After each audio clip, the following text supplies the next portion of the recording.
Okay, usually when they design character, they have a maximum of feature they can give, right? So for example, take Toma as an example. So yeah, Raiden does really everything. She has damage, she has utility, she's very unique as well. And the point is that they have a limited thing, like they have a limited number of feature and quality of feature that they can give to a character, right? They cannot just stuff the characters with everything and then here we go. The characters have limited amount of things they can do. So for example, taking consideration Toma, right? Toma has shielding, has some energy, he's pyro, because also when you take in consideration character speed, you also remember you also need to consider the elements they are, and pyro is considered very strong, and especially when Toma came out, we didn't realize yet that Electro was crazy. Also because we didn't have a lot of good Electro unit, and Fischl didn't got a rerun, uh, like wasn't on a on a character banner since a long time, so it was very hard to have C6 Fischl. But yeah, apart from that, in the meantime, we also discovered Sucrose Taser, rediscovered Sucrose Taser, and noticed that it's one of the best team really, but at the same time it's very hard to play. But yeah, aside from that, about Toma, he has a very limited kit because he's a shielder, he's pyro, he has off-field pyro application, and the shield refreshes with the skill and with the burst, so you basically are always with the shield, and if you build him full HP, his shield is actually quite good, not as good as other characters of course, but with the burst he also applies pyro. But the point is that his damage multiplier are not very high.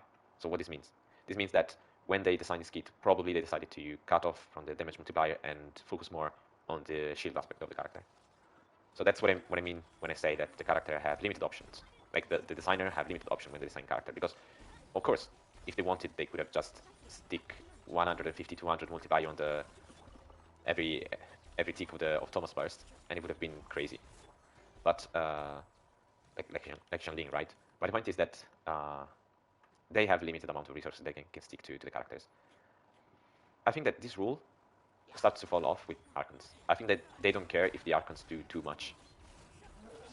And that's the reason why Raiden is so crazy.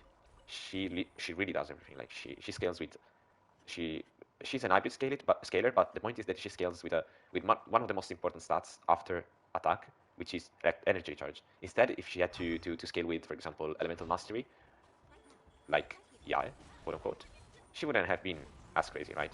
Because you don't really want elemental mastery, especially in electro character. For now, we don't have a real reason to stick a lot of elemental mastery on electro characters. After Dendro, we don't know, maybe. So yeah, what I mean. Like with Archons, I think that this rule of limited resources they can stick on characters is broken. This rule is broken. It's really broken because like Johnny has a fuck ton of multiplier, he scales with HP, and his shield is massive. But it's Geo, so there is that as well.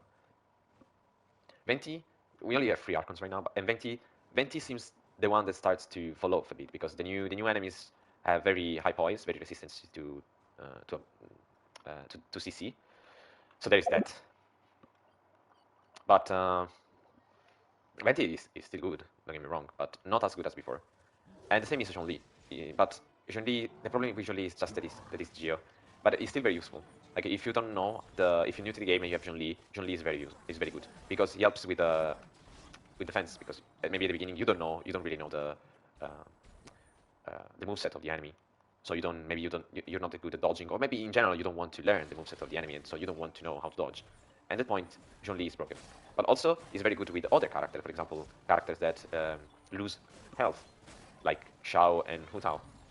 And Xiao, the point with Xiao and Hu Tao is that, especially with Hu Tao, yeah, you can play VV double pyro Hu Tao, but it's very hard to play her because in that team you mostly need Kazuha. You don't. Kazuha is better than Sucrose, but Kazuha cannot heal. While Sucrose at least can heal a bit thanks to the prototype number. But at the same time, with prototype number, you don't really have TDDS. So as you can see, it's very hard um, to balance like Hu Tao and the application of Zhongli in general. So yeah, Zhongli is in a weird spot. I think, but I think that Venti is in a weirder spot, especially now that Heizo comes out, because at least Heizo, Sucrose, and a little bit also Kazuha, they can act as drivers, right? And with Dendro coming out, and the fact that they can infuse their animal with other elements very fast and very in a reliable way, they will be probably better. The point is with the problem uh, with Venti's kit is that the reliable elemental infusion that he gets is from the burst, but the burst, like Kazua's, lasts only 8 seconds. And the skill, I don't think it infuses, it just wields. And so yeah. But if the double animal teams that some content creators crafted will reveal themselves to be very, very good, then at that point we can just we should rethink about what the value of Venti. But right now it looks like he's really falling behind. Especially like usually the new character, the new enemies that come out, they all have very high poise and very difficult to suck. But maybe this changes in the future. We don't know. We from the teaser trailer of the Dendro reaction, we saw a new kind of treasure order, and they're all suckable. But we don't know anything yet, like for example about the mushrooms and the new mushroom, etc.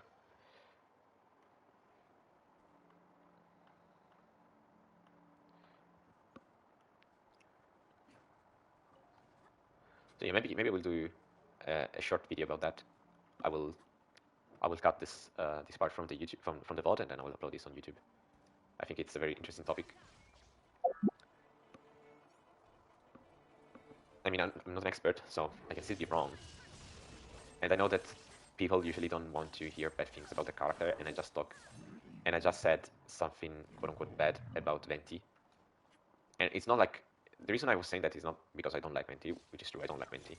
But one thing is personal preference about, versus a particular character, and another one is just theorycraft about them and like judge them.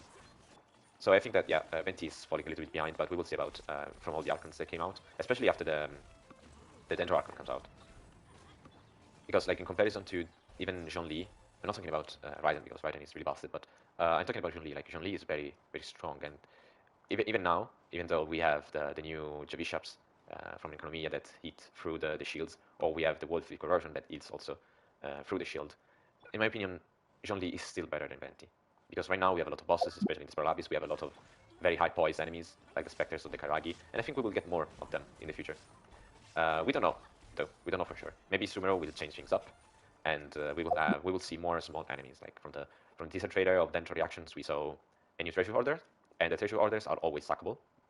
And we saw a mushroom, which is a small enemy, but I don't know if the mushroom is suckable, like very easily, or it's just the specters that have very high resistance and can be sucked only by by Kazuha. Because I don't think that Venti can suck the specters, but I may be wrong. I don't have Venti. I started playing during 1.3, I think. Well, at the end of the Lantern Rite of the first year, right? So, of the last year.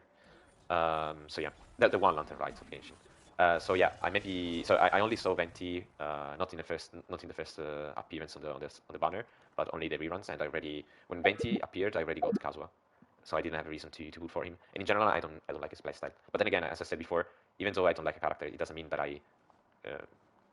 I trash talk about them. I still judge them as for what they do and what they are, but from like an utility standpoint. And if we have to talk about which character I like, which character I don't like, then that's another topic entirely. For example, I don't like neither Bennett or Shanling, but still I play them in Spiral Abyss with the Raiden National because they are very strong. This doesn't mean I cannot wait to, but this means that at the same time I cannot wait to replace them with other characters or other characters that do similar things, just maybe better.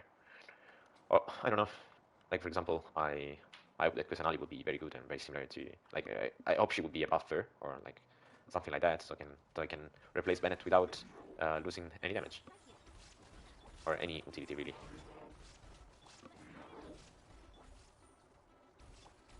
Okay, yes, come here, and I will eat with Trident. Ah, this is the most satisfying thing ever.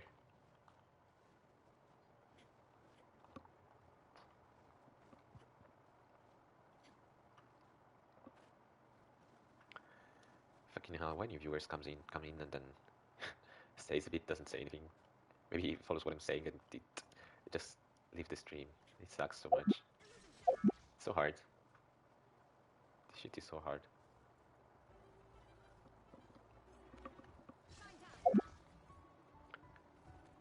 I mean, maybe they want to be.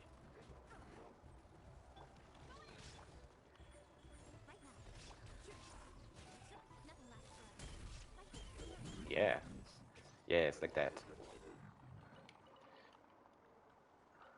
Uh huh. Okay. artifacts. Deleting artifacts. Uh,